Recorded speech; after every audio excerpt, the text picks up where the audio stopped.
If you've ever been disillusioned, disappointed, or discouraged in your search for love, and you know there has to be a better way to find the healthy, soul-filling love you've always longed for, then you've discovered the podcast for you. I know, as Ken's work personally has led me to find the love of my life. So here's your host of Deeper Dating, Ken Page. Hello, everybody, and welcome to the Deeper Dating Podcast. I'm Ken Page, and I'm a psychotherapist. I'm the author of the best-selling book, Deeper Dating, the creator of the Deeper Dating Intensive, and your host on this podcast. And today, I want to talk about this concept of somebody being either a hell yes or hell no, and the value of that, or a fuck yes or fuck no, and the value of that, but also the grave problems inherent in that way of thinking. So I'm going to talk about both parts of that. But first, I want to say welcome to the show. And I want to say that everything that you hear here are kind of the best insights that I know to help you find love and keep it flourishing and heal your life in the process, because the skills of intimacy are the skills of dating. And those are the greatest skills of all for a happy and meaningful life. And if you want to know more about the Deeper Dating approach to finding and keeping intimacy, just go to deeperdatingpodcast.com. You'll get some wonderful free gifts there. You can get transcripts of every episode and information about when every new episode comes out, and also hear about all the different projects that I'm involved in and the projects that are going on in the world that I really believe in. So and also, please, if you like what you're hearing here, I'd love it if you could subscribe, leave me a review. That makes a really big difference. So thank you for that. Okay, let's jump in. So an entrepreneur named Derek Sivers coined this concept of hell yes or hell no, and he was talking about it kind of in a business perspective, which is that if something isn't a hell yes and you say yes to it, you're missing out on what would be a hell yes. And that when there's something that's not a hell yes, you should just say no to save room for your precious, precious hell yeses. And then Mark Manson took that concept and applied it to dating. And it has real value to it, because we don't want to end up in a relationship where we don't feel safe, that doesn't feed our soul, that doesn't inspire and elevate us in basic and real ways. So all of that is true and kind of can help keep us on game and self-honoring. But it's profoundly limiting, and I think that it meshes with old ideas of romance that are very unhealthy and unhelpful. It sounds really compelling, but it easily feeds some unhealthy and undeveloped parts of our intimacy selves. Most importantly, it avoids some entire important dimensions, and those are: love is not simple. Fear of intimacy is real for everybody. Connections take time to grow, and that as we grow, our attractions grow and change. So, in that it misses these kind of complicated nuances of intimacy, it also lines us up with this very Hollywood version of that love has to be so slam bang and so consistently so, or we're cheating ourselves. Somebody's got to immediately be so hot to us that we can picture having sex with them for the rest of our lives, or we're cheating ourselves and letting ourselves down.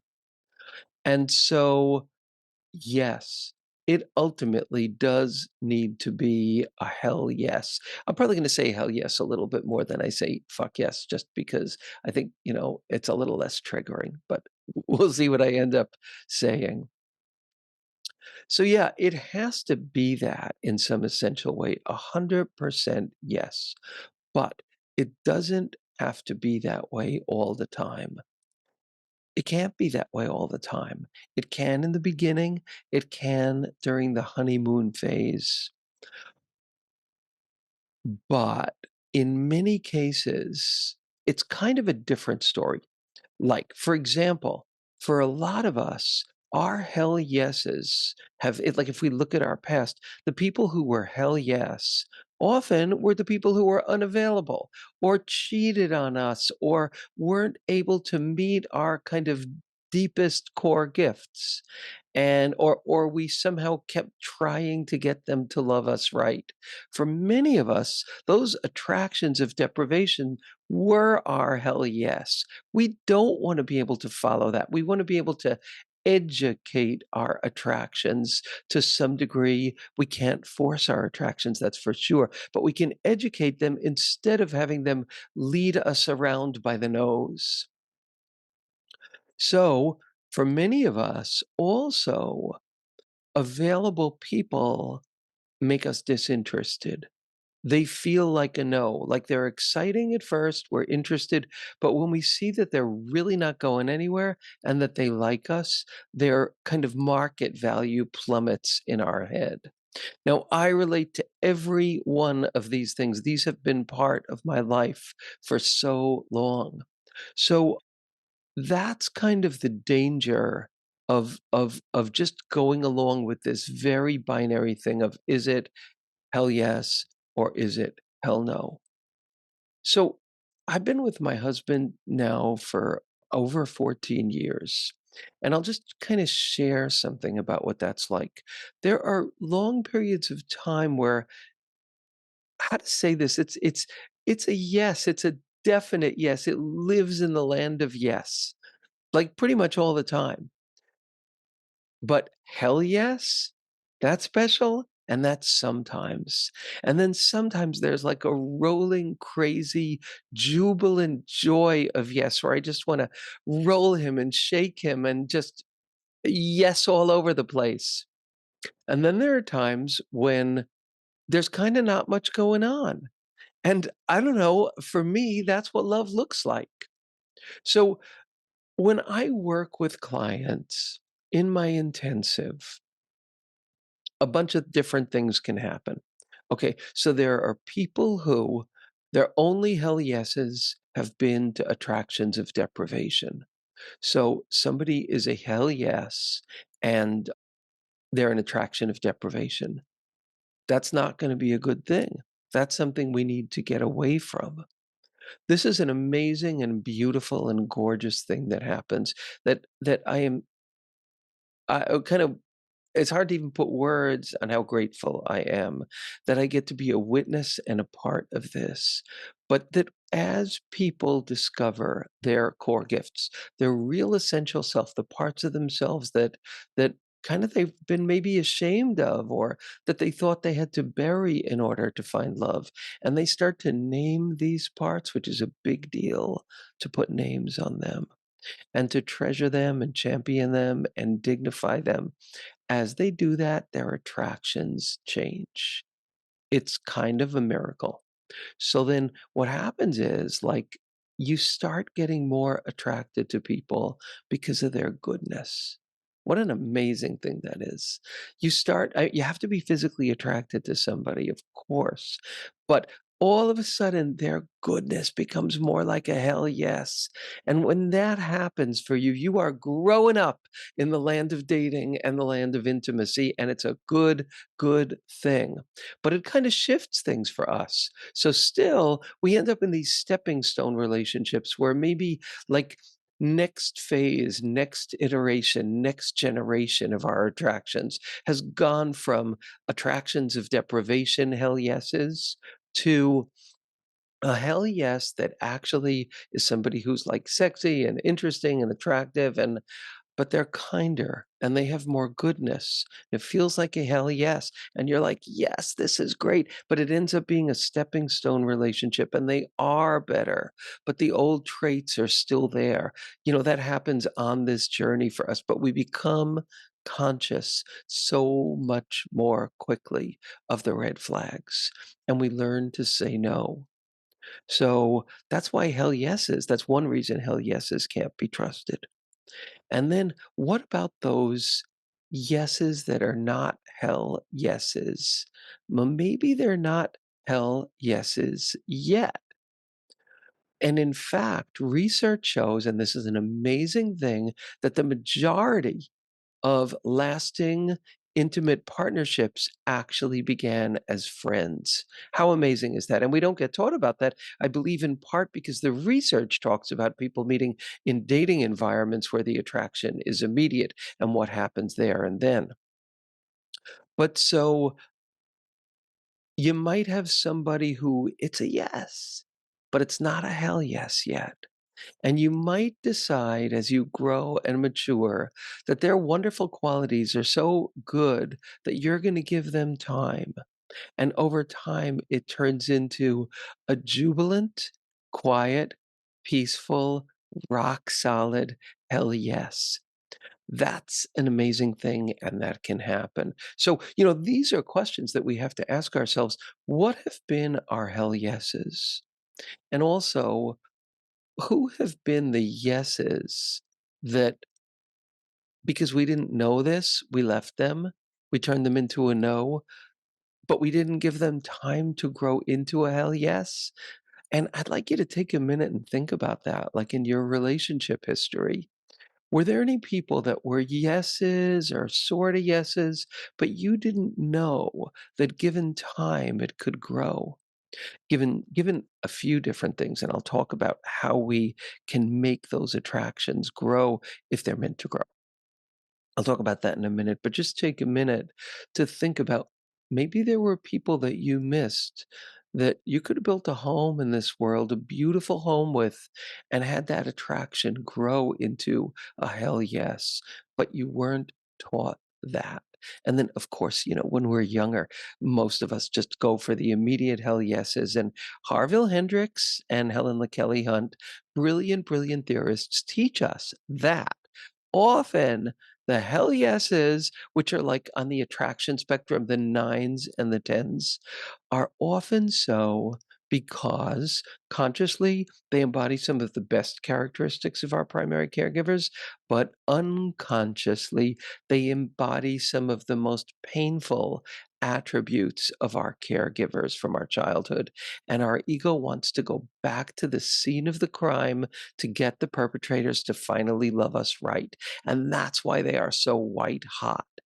We need to know and remember these things to become educated in our search for love so that we don't waste time and energy and so that we can set the clearest beeline possible to a healthy, happy future. Which, the greatest determinant of that is the quality of our spousal relationship, even in many cases more than our health. So these are things that we really need to know. So some of the questions are, who have been your hell yeses? Who have been, and how did that turn out? What have been the negative patterns maybe in those hell yeses? This is stuff that we need to know. What have been the yeses that we turned into nos because they weren't hell yeses? And in retrospect, we were afraid of their availability. We were afraid of the intimacy, or we didn't know how to let Eros grow and nudge it along the way. There's this great saying, which is you can't push the river. But I had a teacher, Alana Rubenfeld, who taught body mind therapy, and she said, you can't push the river, but you could give it a little nudge. So we can't force our attractions, but God knows we can add fuel to them. Did we know how to do that at the time that we turned something into a no? And then some other really important questions. And these are questions to ask if you're in that place that so many of us have been in and will be in again of, is this a relationship that I should pursue? Well, first you need to know, is it an attraction of deprivation? Or is it an attraction of inspiration? And you can find loads of episodes where I talk about this. I talk about this in my book, and this was the piece that Oprah excerpted from my book. And in my intensives, we spend so much time working on this together. But some other questions that you can ask are, was this ever a hell yes? And did that go away? If so, what made that go away?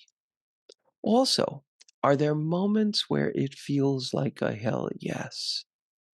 What are those moments? What are the things that happen then? These are the rich questions that we do ourselves a profound disservice if we don't ask ourselves.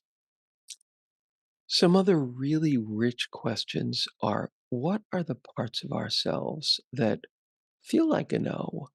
Or maybe so that we can really give that room and space, because that's another obstacle, is thinking, oh, this is a good person. If I was more spiritually mature, I would be more attracted to them, and that never works and that never helps. And it's kind of like choking the oxygen out of eros, that kind of guilting and shaming. No, it's got to grow. You have to give it space, you have to give it time, but you can't shame yourself into being attracted to anybody ever. Yeah, so another question is, are there asks that you could do that might help move the needle more to a hell yes? Have you made those asks? Have you been both feet in until both feet out, as Marianne Williamson so wonderfully says? Those are other questions to ask yourself. And, you know, I just want to share a story of an incident that I remember, of like kind of how this hell yes, hell no, fuck yes, fuck no thing can lead us astray. So I was in a kind of personal growth workshop, and one woman was kind of center stage, and the therapist was working with her, and she was thinking about, should I like uproot myself, move to another state for this relationship, or should I stay where I am and, you know, not take that risk and slowly, gradually give it time? And the therapist asked this poignant question. He said, if you were going to give a color to the feeling of moving to this other state, what would that color be? And if you were going to give a color to the feeling of staying where you are and kind of letting things evolve slowly but staying in your life, what color would you give the two? And the woman said, the color of moving is sky bright blue, and the color of staying is gray. Thank you so much. I have just made my decision. So she made her decision based on that. Hell yes. She moved up there. There were warning signs, real warning signs that this would not be a good match. And over time, it wasn't a good match. She was heartbroken. She ended up, part of the story was she got really sick too. That I don't, I'm not saying that came from the choice that she made at all, but she ended up disconnected from, so many of the supports that she had. So that was an example, a kind of cautionary tale of like just thinking it's about what is hell yes right now at this moment, without doing the richer, deeper work, understanding our patterns, understanding the magic of how we can actually grow a yes into a hell yes at times. And that's the last thing I'm going to talk about. I said that I would come back to that. So you're dating somebody and it's a yes, but it's not a hell yes. So just I talk about this a lot in my book and my course and my intensives. In the book, it's in chapter 12, but some of the basics are, you don't push yourself sexually or romantically ever, because that'll make you feel claustrophobic in most cases. You give yourself space and room to breathe. You enjoy the person. You recognize that some attractions grow over time. You do the stuff with this person that is the most fun and the most engaging. It's like when the wave of desire and attraction come, ride that for all it's worth. You wanna hold hands, hold hands. You wanna kiss, kiss. Go with that. Stop when it stops. Don't push yourself, but ride it when it comes. Allow yourself the delight to fantasize about things you'd like to do with that person, socially, in the world, sexually as well. Allow yourself to kind of fantasize those things, inside yourself, to cultivate these feelings. Do exciting things with this person. Have some adventures. All of this is research based, proven to create and enhance eros. Be honest, Do your asks, ask for what you want. Let yourself play with this person. If you don't feel safe with anything, speak up. Honor yourself, set your boundaries, make your asks, and make those things clear. When we do all of those things, often our hell yes becomes a hell no. Often our yes becomes a hell yes. Sometimes our no becomes a hell yes. But we need to do these things to have a richer, wiser understanding of what this journey is really all about. So, 3 cheers for the passion of hell yes. 3 cheers as well for the wisdom of knowing ourselves along the way. I would love to hear your stories of what this brings up for you because we are a learning community and we all learn together. So thanks so much for listening to this episode of the Deeper Dating Podcast.